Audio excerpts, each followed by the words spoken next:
सभी मित्रों को गुड इवनिंग। हम लेके आ गए हैं जीके जीएस में। जीके जीएस में हमारा अमृत सीरीज चल रहा है, जिसमें हमारा टॉप 20 एमसीक्यूज रहने वाला है। तो चलिए बिना किसी लेट किए हुए स्टार्ट करते हैं। आज का पहला क्वेश्चन डियर फ्रेंड काफ़ी इंपॉर्टेंट रहने वाला है। आइए देखते हैं ज्वार भाटा का मुख्य कारण क्या है। ऑप्शन के अकॉर्डिंग देख लेते हैं। वायु है, चंद्रमा का गुरुत्वाकर्षण है, तापमान है या दाब है। तो इसका राइट आंसर क्या होगा, चलिए फटाफट करते हैं। तो इसका राइट आंसर होगा option number B is the correct answer हो जाएगा डियर फ्रेंड। चलिए आगे बढ़ते हैं क्वेश्चन नंबर 2 की तरफ। कह रहा है कि उच्च ज्वार क्या है। ऑप्शन ए है समुद्री जल स्तर बढ़ना, जल स्तर का गिरना, कोई परिवर्तन नहीं या लहरगत। तो इनमें से 4 ऑप्शंस में से हमारा राइट आंसर क्या होगा, चलिए फटाफट आंसर करते हैं डियर फ्रेंड। तो इसका राइट आंसर हो जाएगा आपका option number A is the correct answer हो जाएगा आपका। चलिए आगे बढ़ते हैं क्वेश्चन नंबर 3 की तरफ। कह रहा है कि निम्न ज्वार क्या है। निम्न ज्वार क्या है, आइए देखते हैं। जल स्तर बढ़ना, जल स्तर गिरना, ऊंची लहर या कोई गत नहीं। तो इसका जो राइट आंसर होगा डियर फ्रेंड क्वेश्चन नंबर 3 का, वो हो जाएगा आपका B option is the correct answer हो जाएगा आपका। चलिए बढ़ते हैं नेक्स्ट क्वेश्चन की तरफ। स्प्रिंग टाइड कब आते हैं, आइए देखते हैं ऑप्शंस के अकॉर्डिंग। अष्टमी, पूर्णिमा, आधा चंद्रमा या प्रतिदिन। तो कब बढ़ता है, कब आते हैं स्प्रिंग टाइड, कब आते हैं। तो इसका राइट आंसर हो जाएगा option number B is the correct हो जाएगा डियर फ्रेंड। चलिए आगे बढ़ते हैं। क्वेश्चन नंबर 5 कह रहा है कि निप टाइड कब आते हैं। पूर्णिमा को, अमावस्या को, अष्टमी को या प्रतिदिन। तो कब आते हैं डियर फ्रेंड, आइए देखते हैं क्वेश्चन नंबर 5 का। तो ये आते हैं हमारे अष्टमी को, यानी C option is the correct हो जाएगा डियर फ्रेंड। चलिए आगे बढ़ते हैं, फटाफट करेंगे हम जो कि हमारा अमृत सीरीज चल रहा है ज्वार भाटा से रिलेटेड। क्वेश्चन नंबर 6 है कि ज्वारीय अंतर क्या है। आइए देखते हैं। समय अंतर है, उच्च एंड निम्न, ज्वार का अंतर है, लहर गति है या गहराई है। तो वो होगा डियर फ्रेंड, आइए देखते हैं क्वेश्चन नंबर 6 का। तो वो होगा option number B is the correct answer हो जाएगा आपका। जो लोग चैनल पे नए हैं वो लोग चैनल को सब्सक्राइब कर लें, बेल आइकन को प्रेस कर लें और ज़्यादा से ज़्यादा लाइक शेयर करते रहें डियर फ्रेंड।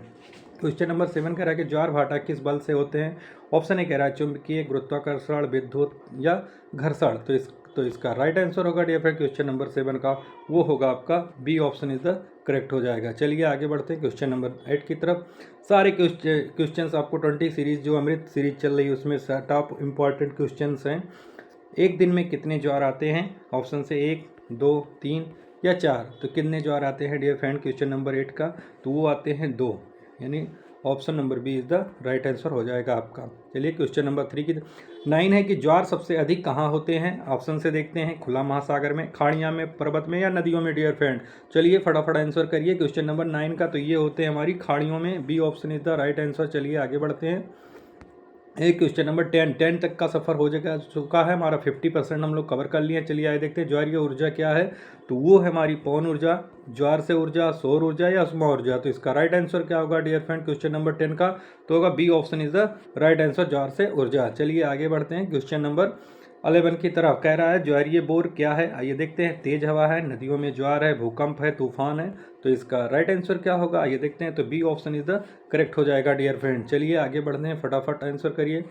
किसका प्रभाव अधिक है। ऑप्शन ए है सूर्य का, चंद्रमा का, पृथ्वी का या तारे का डियर फ्रेंड। तो इसका राइट आंसर क्या होगा क्वेश्चन नंबर 12 का, तो यहाँ पे होगा मून हो जाएगा। B option is the correct हो जाएगा। चलिए आगे बढ़ते हैं क्वेश्चन नंबर 13 की तरफ।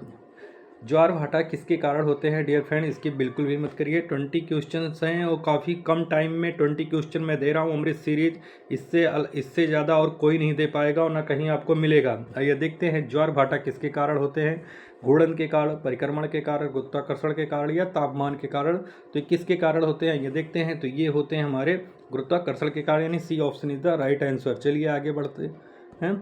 दो उच्च ज्वार के बीच समय होता है 6.5 घंटे, 12.5 घंटे, 24.5 घंटे या 48 घंटे। तो कितने घंटे होते हैं ये देखते हैं डियर फ्रेंड। तो वो होते हैं हमारे 12 घंटे, वो होते हैं हमारे 12 घंटे, यानी B option is the correct हो जाएगा। चलिए आगे बढ़ते हैं क्वेश्चन नंबर 15 की तरफ। ज्वार का प्रभाव न्यूनतम कहाँ है, ये देखते हैं। तट पर है, महासागर का मध्य है, खाड़ी है या नदी मुहाना है। तो वो क्या है, ये देखते हैं। तो ये है हमारा 15 का बी, यानी B option is the correct हो जाएगा। चलिए आगे बढ़ते हैं क्वेश्चन नंबर 16 की तरफ। ज्वार आवर्त क्यों होते हैं। घूर्णन का, पृथ्वी का घूर्णन है, वायु है, वर्षा या तापमान है। क्या होता है किसके कारण, तो आइए देखते हैं कि 16 का राइट आंसर क्या होगा। ये A option is the correct हो जाएगा। 17 क्वेश्चन नंबर की तरफ चलते हैं।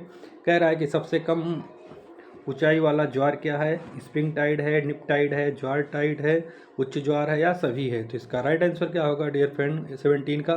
तो इसका राइट आंसर होगा निप टाइड है, यानी B option is the correct हो जाएगा। चलिए आगे बढ़ते हैं। अधिकतम ऊंचाई वाला ज्वार क्या है? निप टाइड है, स्प्रिंग टाइड है, निम्न ज्वार है, कोई नहीं है ज्वार, कोई नहीं है। तो डियर फ्रेंड इसका राइट आंसर क्या होगा क्वेश्चन नंबर 18 का? तो ये देखते हैं, इसका राइट आंसर है B option is the correct हो जाएगा। चलिए आगे बढ़ते हैं क्वेश्चन नंबर 19 की तरफ। 19 कह रहा है कि ज्वार भाटा किस में मदद करते हैं? नौ परिवहन में, मछली पकड़ने में, ऊर्जा में या सभी में? तो इसका राइट आंसर देखते हैं ये डियर फ्रेंड क्या होगा। तो इसका राइट आंसर है सभी में, यानी D option is the right answer. चलिए आगे देखते हैं क्वेश्चन नंबर 20 कह रहा है कि ज्वार भाटा का अध्ययन किसमें होता है? महासागर विज्ञान में, जैव विज्ञान में, रसायन विज्ञान में, भौतिकी में। तो इसका जो अध्ययन होता है वो ओशनोग्राफी में होता है। ये option is the right answer हो जाएगा डियर फ्रेंड। चलिए हमारे चैनल को ज़्यादा से ज़्यादा लाइक शेयर कमेंट करते रहिए, जो भी चैनल पे नए बेल आइकन को सब्सक्राइब करें। मिलते हैं नेक्स्ट वीडियो में, जब तक अपना ख्याल रखिए। जय हिंद, वंदे